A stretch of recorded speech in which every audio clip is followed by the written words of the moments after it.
इन दिमागी नक्सलियों को आइसोलेट करना होगा।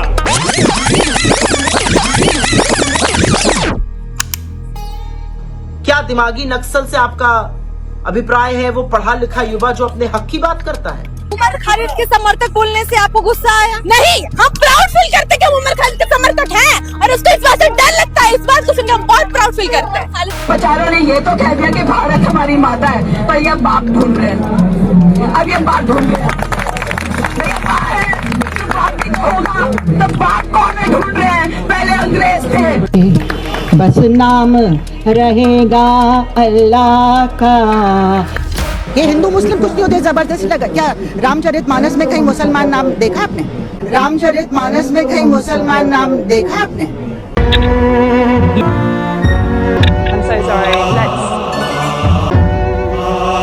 हम प्राउड फील करते हैं कि हम उमर खालिद के समर्थक हैं। अब मुझे लगता है कि आप वाकई में गोदी में हैं, तो अभी आपसे मुझे बात नहीं करनी है। और मोदी जी, दिमागी नक्सल तो वही होगा जिसके अंदर थोड़ा दिमाग होगा। We have 1.9 million people. मतलब 2 लाख लोगों का नाम निकाल दिया गया है एनआरसी से। और मोदी जी, दिमागी नक्सल तो वही होगा जिसके अंदर थोड़ा दिमाग होगा। कौन है ये लोग? कहाँ से आते हैं?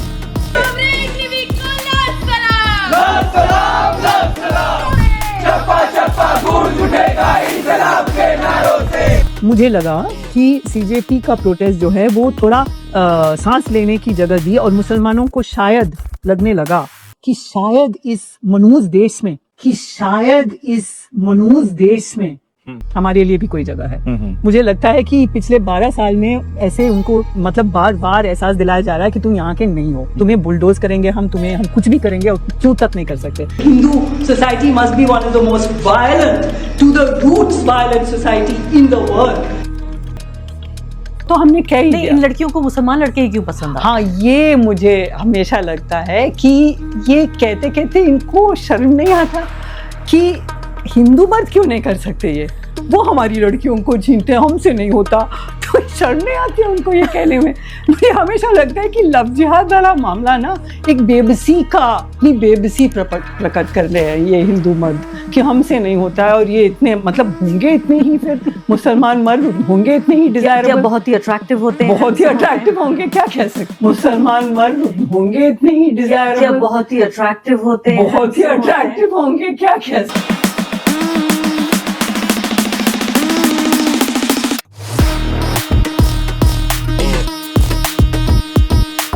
सलाम साथियों, मैं यहाँ आई हूँ हमारे देश के विद्यार्थियों के साथ सॉलिडारिटी दिखाने। I am currently living in a situation in India which has turned so dangerous that been lynched, someone's been killed, massacres. You know, right now I just got a message about how the current establishment, Hindu right-wing anti-Islam, has decided that they're just bulldozing Muslim neighborhoods. You know, there's been mass killing in my city. The bulldozing of Muslim homes. It marks a moment in time, transitioning pretty openly, pretty brazenly into a criminal Hindu fascist enterprise. Earlier, Muslims were punished by vigilante mobs or by the police. In effect, what you're doing is you're telling Muslims you're on your own, there is no help, there is no law for you. The Muslim community is the #1 enemy of the Hindu nationalist project. So we're being ruled by gangsters, sort of outfitted as Hindu godmen. At war, and a military war, and deploying the army against its own people. The state of Pakistan has not deployed its army against its own people in the way the democratic Indian state has.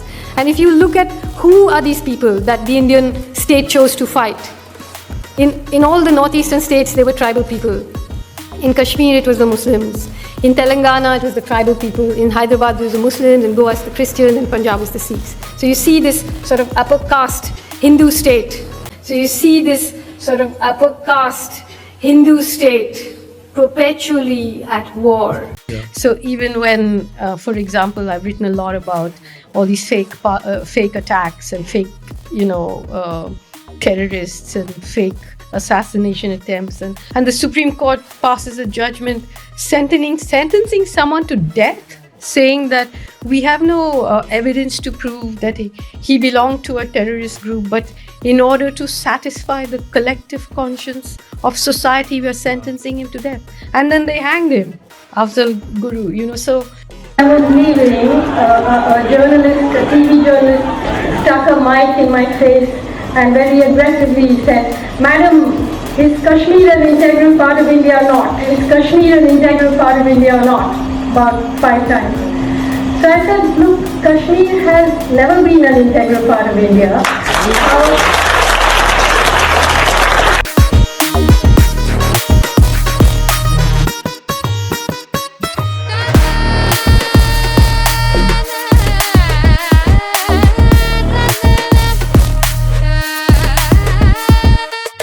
तो अगली बार जब आप तिरंगे को सलाम करें तो एक बार इन नामों को याद रखिएगा, तिलक, भगत सिंह, बोस, अरुंधति और कितने सारे हैं।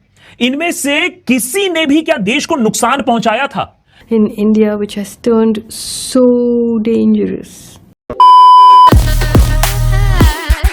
अभिजीत दीप के उनका जो एक पॉलिटिकल कमिटमेंट हमको अलग अलग जगहों पे दिखा, उससे हमें यकीन हुआ कि नहीं, ये लोग ऐसे तो नहीं है कि आरएसएस के साथ में जाके मिल जाएंगे। चलिए आरएसएस से नहीं मिलेंगे, लेकिन आम आदमी पार्टी से मिल जाएंगे। आम आदमी पार्टी जब तक ऑपोजिशन में रहते हुए इस देश के सबसे बड़े खतरे भाजपा को चिन्हित करते हुए उसके साथ, उसके खिलाफ लड़ती रहेगी, तब तक आम आदमी पार्टी को अगर कोई प्रोटेस्ट लीड करना है, खड़ा करना है, उसमें हम बिल्कुल सहयोग करेंगे।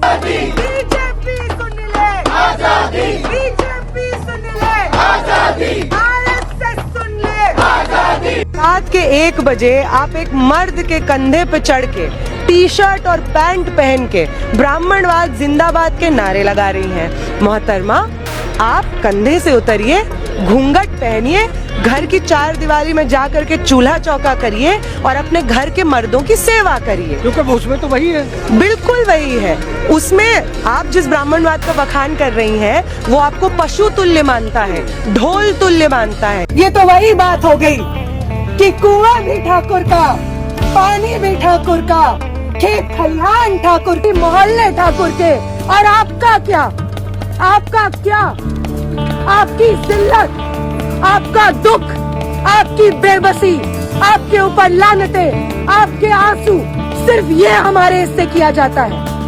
इस वक्त यूजीसी प्रावधानों को जो मना कर रहे हैं, यूजीसी प्रावधानों पर रोक लगाने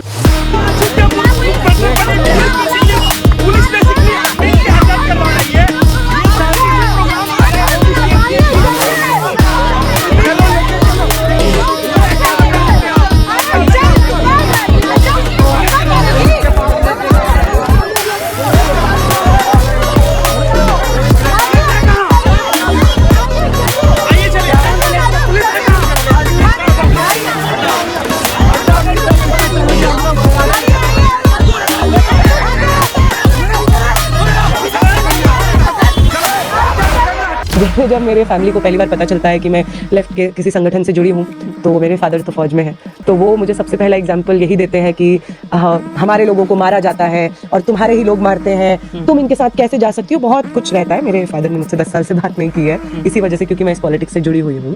उमर खालिद जेएनयू के एक स्टूडेंट थे, वो पिछले 6 साल से जेल में बंद हैं और उनकी ट्रायल तक शुरू नहीं हुई है। अगर गोदी मीडिया आपको टीवी स्क्रीन्स पे एक ट्रायल करके जुडिशियल सिस्टम को रिप्लेस करके बोले कि वो है अपराधी, तो आम जनता मान थोड़ी लेगी, तो आम जनता मान थोड़ी लेगी।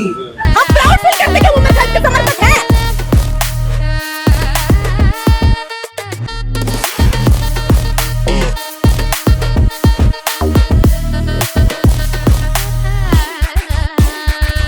प्रधानमंत्री को इस देश के नौजवानों और छात्रों से माफी मांगनी होगी। ये तीनों डिमांड्स रेज करने के लिए बहुत बहुत शुक्रिया सर। ये सारी डिमांड्स इस देश के नौजवानों की, छात्रों की डिमांड्स है। आपका बहुत शुक्रिया।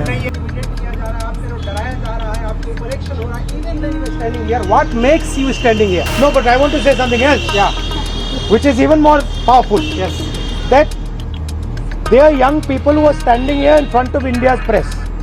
But Amit Shah and the Prime Minister don't have the courage to stand here.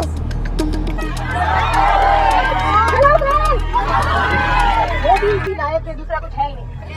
Gujarat से हूँ, राजकोट से हूँ। हमारा गुजरात का गुंडा है, गुंडा काला। क्या है गुंडा? कहाँ गया था अभी? कहाँ गया था? मेलोडी को क्या देने गया था? इटली गया था। अच्छा, हमारे देश की हालत बहुत गंदी चल रही है, बहुत गंदी चल रही है। मैंने तो बहुत सारा बोलना था।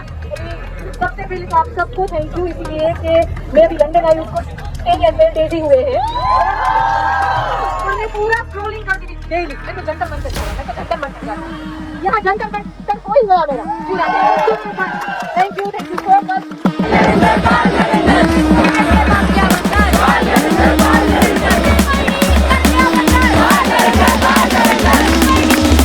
तो अगली बार जब आप तिरंगे को सलाम करें तो एक बार इन नामों को याद रखिएगा। In India, which has turned so dangerous.